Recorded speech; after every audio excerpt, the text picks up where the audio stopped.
la masturbation et la culpabilité qui peut en découler. YouTube étant souvent très capricieux vis-à-vis des notifications, je t'invite à t'inscrire à la newsletter sur harmoniedécor.fr pour être informé chaque semaine de la sortie de l'article. Commençons tout d'abord par une petite devinette. Alors, pourquoi dit-on que la masturbation rend sourd ou sourde? Je te laisse quelques instants pour réfléchir. Eh bien c'est tout simple. Pendant la masturbation, ce sont les oreilles qui travaillent le plus. En effet, elles sont toutes les deux en écoute intensive pour ne pas te faire surprendre par l'arrivée de ta mère. Qui ne s'est jamais trouvé honteux par des actes dont la morale dit qu'ils ne sont pas toujours recommandables? J'imagine que si tu es à l'écoute, c'est que tu te poses ou t'es déjà posé des questions sur ta pratique de la masturbation. C'est en effet une pratique solitaire que l'on réalise généralement secrètement. D'où vient la culpabilité pour la masturbation? Il est difficile de savoir précisément depuis quand la pratique de la masturbation s'est faite. Cependant, lorsque l'on regarde dans le monde animal, les animaux qui sont capables de jouer avec leur sexe ne s'en privent pas. Il est donc tentant de penser que depuis que l'humain est ainsi fait, il l'a toujours plus ou moins fait. La religion, dans ses fondements, n'accepte pas la masturbation. Si tu veux en connaître l'origine, je l'ai déjà un peu évoqué dans un article que je te mets en rappel dans la description ci-dessous. Ainsi, seule la procréation doit donner lieu à une relation sexuelle pour la chrétienté tout au moins. Or, depuis plus de 2000 ans, cette parole portée par les ecclésiastiques a fortement marqué nos esprits. Pour terminer sur l'origine du tabou de la masturbation, il faut aussi voir que le siècle dernier a été très puritain. La sexualité fut fortement censurée. Il ne fallait surtout pas la mentionner. Les seules évocations permises étaient dans le lit conjugal et dans les lieux de plaisir bien définis. Ailleurs, il fallait que la morale soit sauve. La masturbation, quand elle se pratiquait, restait secrète. Aucune mention ne filtrait à qui que ce soit. Elle était très rare alors chez les femmes et juste un peu moins rare chez les hommes. On comprend donc aisément le côté blasphématoire et honteux de la pratique qui était ainsi fortement culpabilisante. Mais est-elle différente suivant le sexe du pratiquant? Chez la femme, le sexe a longtemps été considéré comme sale. D'ailleurs, l'expression souillée, qui décrit une femme qui vient d'être pénétrée, montre bien les pensées d'alors. En couvrant la femme, l'homme la rend impure et sale. Dans l'éducation, par les mots employés, le sexe des femmes est donc resté un endroit tabou. Les petites filles ont hérité de ces idées par leur mère et leur grand-mère, qui elles-mêmes les avaient apprises de leurs aïeuls. Bien entendu, on apprenait à ces petites filles qu'il ne fallait pas toucher leur sexe, que leur corps devenait impur pendant les règles. Et surtout, les femmes avaient souvent une forte méconnaissance de leur intimité. Empêchées de l'explorer, il leur était difficile d'apprendre seules les pratiques masturbatoires. Il ne faut pas oublier non plus qu'avant, les familles habitaient dans de petites maisons. Il était fréquent de dormir avec ses frères et sœurs, pour des questions de place et de chauffage également. Il est donc facile d'imaginer que cela n'aidait en rien l'auto-apprentissage et l'érotisation de son propre corps. Ainsi, la masturbation féminine a longtemps été absente des pratiques. Fort heureusement, les jeunes filles d'aujourd'hui, grâce aux programmes d'éducation sexuelle scolaire, mais aussi parentaux, sont plus à même de pratiquer. C'est d'ailleurs pour cela que les statistiques sur la masturbation féminine montrent une plus grande pratique qui ne fait qu'augmenter depuis plus de 50 ans. Les complexes tombent, les tabous aussi, et très certainement la culpabilité avec eux. Chez l'homme, c'est un peu aussi la même histoire. Et même si le petit garçon avait plus souvent tendance à toucher son sexe, pour faire pipi par exemple, il n'en reste pas moins que la masturbation était mal vue. Religieusement, c'était même un péché. Cependant, le petit garçon était, à cause des érections matinales, un peu plus alerté que les filles des secrets étonnants de son corps. Comme je l'expliquais en parlant des femmes, la promiscuité interdisait souvent l'isolement qui aurait pu faciliter les découvertes de son corps. Et puis, comme c'était fortement mal vu, les châtiments corporels étaient fréquents. Seuls les plus téméraires s'y aventuraient. Ainsi, la pratique de la masturbation est restée confidentielle aussi chez les hommes. Cependant, il faut noter que ces messieurs avaient à leur disposition les maisons closes et les prostituées. Cela leur permettait de satisfaire leurs besoins sexuels. De plus, après la Seconde Guerre mondiale, les magazines pour hommes ont vu le jour et donc ont permis finalement une justification de la masturbation comme mécanisme de la relance économique.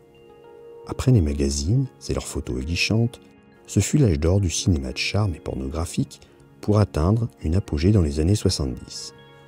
C'est à travers Internet qu'aujourd'hui, ces contenus sont très facilement disponibles. Il est donc vraiment simple de comprendre pourquoi les hommes ont bien plus pratiqué la masturbation que les femmes. Aujourd'hui, les statistiques indiquent que presque tous les hommes interrogés déclarent se masturber. Il semble que les hommes aient depuis longtemps eu beaucoup moins de culpabilité que les femmes vis-à-vis de leur corps et de leurs besoins sexuels.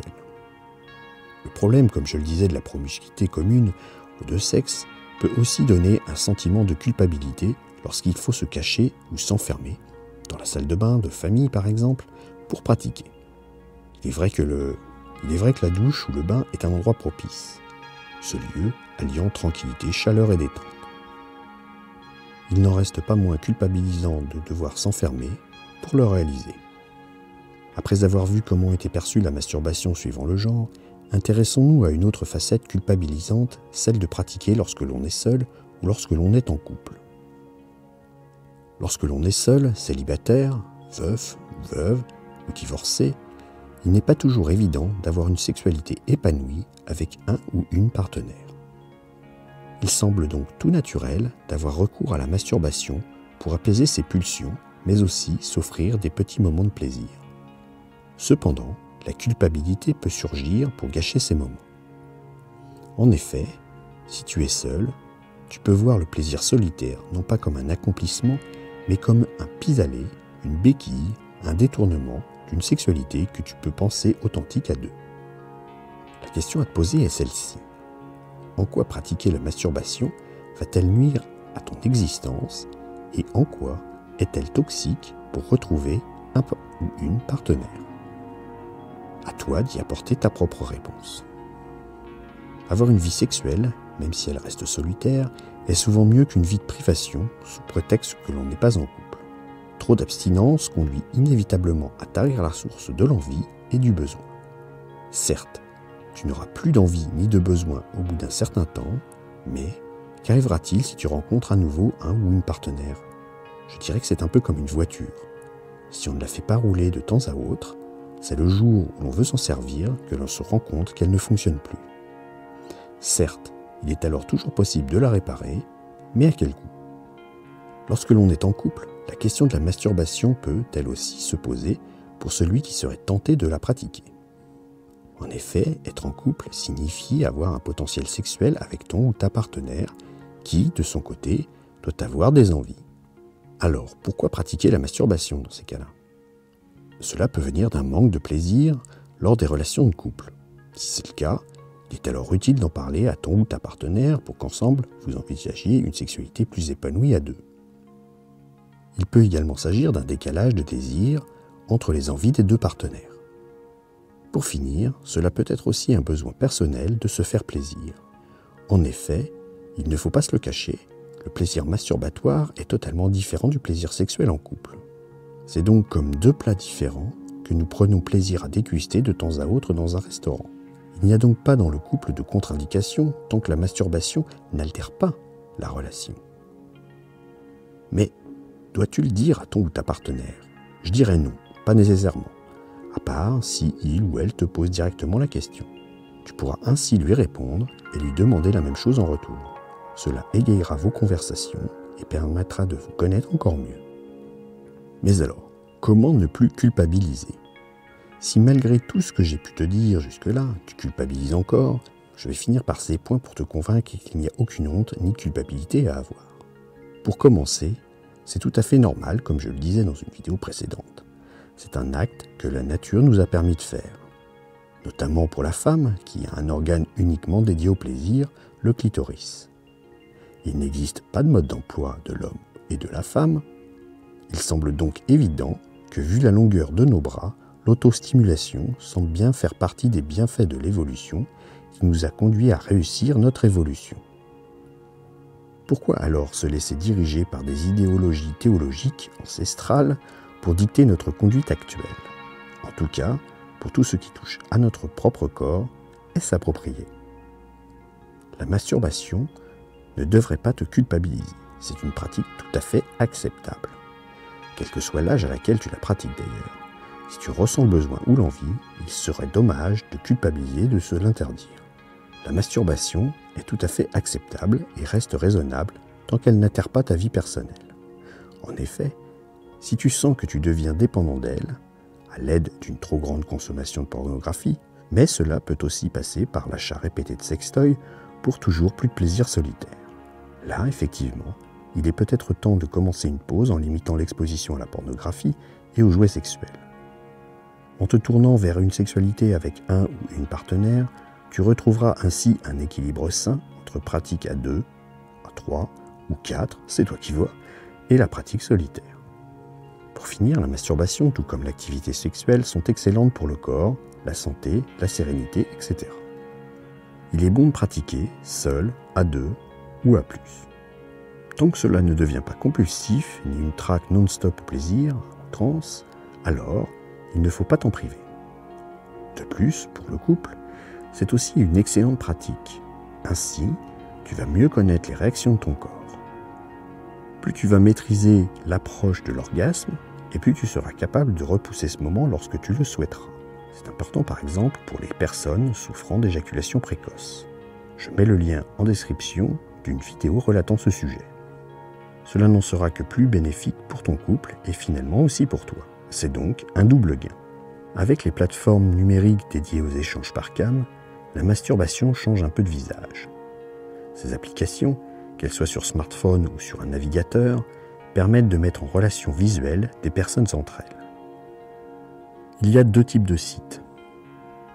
Ceux qui proposent des réunions en tête-à-tête, très similaires à une application de rencontre, mais il existe aussi des sites dérivés des peep shows que l'on trouvait dans les sex shops, où une femme, le plus généralement, s'exhibe et se caresse devant des mateurs internautes qui se paluchent également de leur côté. La masturbation pratiquée ainsi n'apporte pas forcément la même forme de culpabilité puisqu'elle semble ainsi partagée. Ce n'est plus un plaisir solitaire, mais plutôt un partage visuel et auditif. Chacun de son côté ne montrant que ce qu'il a bien envie de partager, bien souvent uniquement les parties intimes. Même si cette pratique s'apparente plutôt à une relation sexuelle à distance, cela reste un acte masturbatoire pour les partenaires.